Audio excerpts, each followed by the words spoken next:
for a true freshman, he's got a lot of guts. He's got a lot of moxie. He's just talented, and he's shown the ability to make plays. So we're confident in putting him in there. I could see a similar situation. Rob Aller, Columbus Dispatch. Ryan Day was just in here talking about he coaches his team hard because it can take it. It wants to be coached hard. Have you noticed him being a little more fiery this year, A, and B, do different teams have different personalities like that based on, who the leaders are or whatever? Yeah, absolutely. Every team is different, and as coaches, we look for the best way to motivate them, and certainly with veterans, you can get after them a little bit harder, challenge them, and that's what we've been doing in practice. And Coach Day is always fiery since I've known him. He's always very intense and very committed, and he understands practice is what makes us better. Particularly iron sharpens iron, so we really try to push them hard in practice. Fourth row middle, Pat Murphy, Jim, 24/7 Sports. Jim, I think it was after the Notre Dame game, someone asked you about like a bend, don't break defense, and you kind of pushed back on that pretty quickly. What is wrong with being a bend but don't break defense in your mind, at least for what you guys want to do? I don't know. I just don't like the way it sounds. So how would you describe the change? What would you classify this defense as, given how you've changed, which we've talked about quite a bit? One that prevents points, and that's our job. The stop rate is so important because that's the job of the defense. No matter where you go on the field, you got to prevent points, stop points. 3 seats away, Andy Baxter, Letterman Road. Jim, what stands out about this Penn State offensive line? Would you say that's maybe the biggest test your defensive line will face this season so far? Yeah, Notre Dame was pretty good. Penn State is just as good. They're really big, really veteran players, and so they adjust well, and they can cover you up. Great size.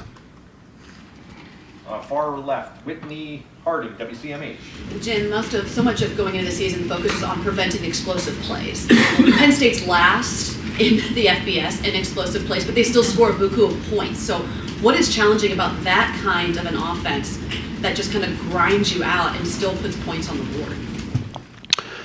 Yeah, and their time of possession is awesome, and I think most red zone plays in the country. You got to find a way the challenging part is find a way to get them off schedule. Like if they just stick to a schedule and they can move down the field, they've been very successful at that. So you try to knock them off, kind of get them behind the sticks. But winning the situations, the third down and red zone, that becomes even more important because if you can win the third down, it's like stealing a possession. Middle left, Dan Holt, 11 Warriors. Jim, we saw Cody Simon play a lot more this past week. Just how do you feel like maybe him and Steele compare right now in terms of how they're playing? Yeah, they're neck and neck. Cody is continuing to earn more playing time. He plays both positions, extremely valuable, but he's earned the time, and he's extremely competitive at that position. What are the things that you think Cody brings to you when he's on the field versus what Steele brings? Cody brings kind of an added dimension in the run game, because he's more of a Mike linebacker type, so when he's in there at will, he can be more effective in the run game, and obviously Steele brings a stronger athleticism, seems to be able to make more plays in the passing game and cover more space. Doug Lane Reese, Kings of Columbus. Jim, you guys at times right against a heavy package team or a run team will play 3 linebackers. together. Could that be a possibility this week? Or the way you've talked about Sonny as he's almost like a Sam linebacker, would that just be like, no, we'll put Sonny down in the box and let him do that? Yeah, we'll have both, but Sonny certainly gives us that flexibility to not have to, like we don't have to substitute because he can do both, but we'll always have both. And when you have somebody like Drew Aller, he hasn't thrown a pick yet in his career. How do you sort of game plan maybe for a quarterback who takes care of the ball, but maybe, I don't know, isn't going to take a lot of chances, just any kind of quarterback who's sort of playing that stylistically? Yeah, you've got to challenge receivers, in the intermediate area. He's really good at those passes, and you have to be able to put some pressure on him and kind of, present different looks to him just to kind of get him thinking. We got to push our rush and really defend that intermediate zone. Far right, Nathan Baird, Cleveland.com. I think coming into the season, people would have spoken a lot of respect about Singleton and Allen, their running backs. Statistically, it hasn't been that impressive from Penn State. I guess just what are you seeing from them as far as what this rushing attack is this season? Yeah, I don't look at the statistics, but I look at the video, and it's impressive. They're hard running, a good 1-2 tandem. They hit the hole, and then they have the ability to bounce. They bounce plays a lot. So the film shows that they're really good, and they'll be a force to contend with. When did you first get an indication that Jermaine Matthews might be, and I know he wasn't starting, but that he might be able to be a big contributor this season? Yeah, really from the first day he arrived on campus. He's one of those guys that has a lot of energy. Like I said, he's got moxie, I call it. From day one, he was willing to step in there and compete, against some of the best receivers in the country. So when you see a young guy do that, you think he's got a chance. Front row right here, Austin Ward, Rivals, the podcast. Jim, was I don't know, a little bit of a mild surprise to see Caden McDonald out there making plays late, and maybe not a surprise to you, just me. Is he pushing in to expand some of the depth at tackle? What have you guys seen that he earned that opportunity? Yeah, he has. Our offensive coaches tell us kind of what's going on scout team, and he gives them fits down there. So he's a guy that we wanted to look at if we have the chance, and he seems to be a real force inside. And he plays with a high motor, just a really positive kid. So. Yeah, I think he's got a chance to push into the lineup. Jeremy Birmingham, the podcast, Rivals. Jim, it's sort of unusual sometimes to see a player do things that, like JT Tuimoloau used a spin move, I think, this year like 4 times, and every time he does it, it seems like it causes chaos for the quarterback and the offensive line. How much freedom does he have to experiment and do different things, or is it just a matter of in that moment he feels he's going to do that, or is he actively encouraged to not do that? No, we like to let JT play because he's a guy who's going to come up. You've seen him come up with the big plays and the big moments. But there are calls that are different. There are defined rushes and things, and there are other calls where he knows that he can cut it loose, do whatever he wants. Cameron T. Robinson, The Athletic. Jim, kind of going back on Cody and Steele. Coming into this year, you mentioned you wanted to rotate more at linebacker. Is this kind of the snap share that you thought you'd have, or did Cody step up into taking, into forcing the hand a little bit? Yeah, no, this is what I hoped for, and Cody's earned it. So I guess the answer would be both. I mean, I hope to get this, and he's really earned it with what he's done in practice and when he's got his chances in the game. Was it something early in the year that you wanted to see more from Cody before you gave him this role? Yeah, I what happens in practice is the ones get most of the reps. So, we had to keep looking at our own rotation, I guess you would say, to make sure that he got more and more opportunities, in practice. And, he earned it. Joey Kaufman, Columbus Dispatch. Jim, what did you see from Jack Sawyer Saturday for him to get his first sacks of the year? Jack's always been there, man. He's been close. He's we've faced a lot of quarterbacks that are getting the ball out of their hands quickly, which is good for our defense, but doesn't produce the high sack numbers. So he's been real close, It's just one of those things you knew was going to happen. Bill Rabinowitz, Columbus Dispatch. Another on JT. We all remember what he did against Penn State. And nobody's going to expect anyone to do that again. But what have you seen from I expect him to do it again. What have you seen from him this year in terms of, is he a better player now this year? What have you seen in terms of his growth? Yeah, increased football intelligence. I mean, JT is a awesome player in his own right, just kind of doing his thing. But I see a guy who continues to understand more about the defense and his role in the defense and, where the ball's going to come out based on the call, all those things. He just has a greater understanding. And we know Tyreek's, the things that with him have been consistency and the health. He's showing that this year. Is there anything that's happened kind of behind the scenes that you've seen that has allowed him to become really a dominating player? No, I mean, Tyreek is just, no. It just simply boils down to reps with him, The more reps he gets, the better he gets, So it's just really that staying healthy, like you said, the more practice time he gets and the more chances he gets better. Stephen Means, Nathan, Cleveland.com.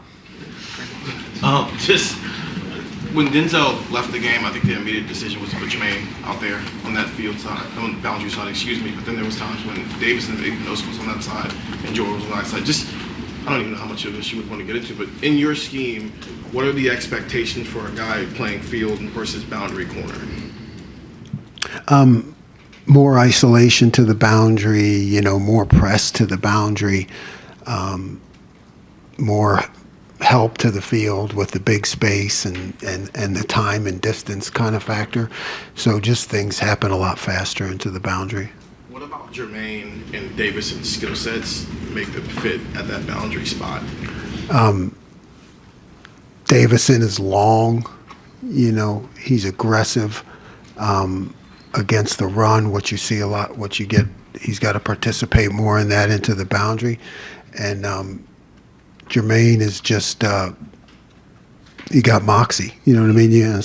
Said it like 3 times. He's just a guy you is going to compete, in those one-on-one situations. So he's a guy you can put pressure on.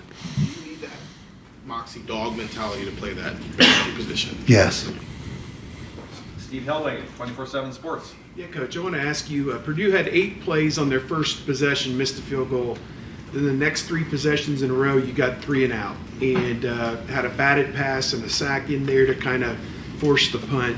It just felt, watching it, that Purdue, both offense and defense, got demoralized as that half went on and just were nowhere near as effective after that. How important was that to make those kind of negative plays and the value of just getting 3 and out and getting the ball back, field position, all of it for your team? Yeah, it's everything really. I mean, to be able to deliver the ball back to the offense, that's our job, as quickly as possible without points. So, and I think there's a lot of momentum. I try to, there's, like you said, there's a lot of momentum, for the team, fans, whatever, guys on the sideline. When the defense is producing like that, everybody feels better. And I don't discount that because, it just creates momentum. Tim May, Letterman Row, on 3, Tim May Show. Thank you, Jerry. You like to use the word moxie. Does Tyreek Williams have moxie? I mean, what sets him apart right now of what he's actually physically doing on the field? Because it seems like every week he seems to be even more of a factor. Yeah, I'd say he definitely has moxie. He's got that, like, never gets down, really positive attitude, and combined with athleticism. I mean, that's the biggest thing I'd say about Tyler. It's athleticism. Like, he strong at the point of attack, yes, but I'd say his real strength is being able to get off of blocks. Yeah, step around, move around, stunt, use his hands. I mean, that's his real strength. And one other thing, these guys, the best defense I think they've gone against, maybe you might disagree, was Iowa this year. They threw the ball 43 times in that game. I mean, they're capable of lining up and just dinking and dunking, right? I mean, how do you prep for a team like that that's known kind of with those running backs, and yet Aller, and like Whitney was asking earlier, they haven't really cut him loose yet. I'm talking about throwing the ball deep. Just what's going on in your mind right now, like whirlwind kind of thing? Yeah. Stop everything. Prepare for everything. Stop everything. Have answers for everything. Yeah, that's basically it. But it shows they have faith in Aller. That Oh yeah, yes. He's talented. He makes good decisions. I think they feel like they have a full complement of offense, and we need to have a full complement of defense. Got time for two more questioners. Tony Girdman, Buckeye Huddle. Jim, how valuable has Jordan Hancock been to this defense, and how much relief has he given you at that nickel position? Yeah, he's, the versatility, and I guess the fact that he embraced it. He embraced the move into nickel, and then you saw us being able to put him back to corner.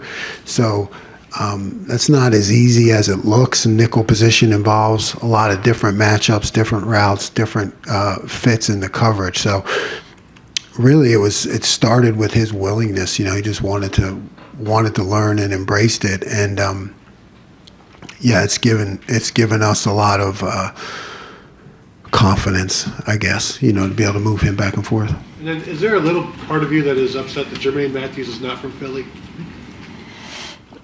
I never thought of it that way, but yeah, I mean, I never thought of it that way. But he's got that Philly kind of attitude. Go Phils, by the way. I see the hat. On our way to the second, another World Series, right? That's right. Actually, Bill Landis from the Broad Street Bulletin gets the last questions of the day. Is that paper still in existence? I think it's gone, isn't it? I used to deliver the Bulletin when I was in fourth grade. The rate at which Tyreek is batting down passes at the line, is that just him like being an athlete, or are you calling things to like try to keep him in some of those? I wish I was calling. Yeah. Hey, call that bat down pass play. No. That is strictly Tyreek being an athlete. I think he had like 3 last game. It's amazing, and what an effective factor for the defense. I think one time we busted a coverage. There was a guy standing wide open for the first down, and he batted it down. So that's invaluable. And just thinking about Jordan Hancock and Sonny Styles, I know you've talked about one of the streamlined things with Sonny. Is there any part of you that is hopeful that maybe you can get to the point where those two can play together, or is that not something you want to like overload Sonny with? Yeah, I think that would. I think it's a possibility. But yeah, I just go back to you have to pick and choose your moments because they're both making really good progress. So it's always that balance of how much to overload them with and how much just to let them play. Coach, thank you.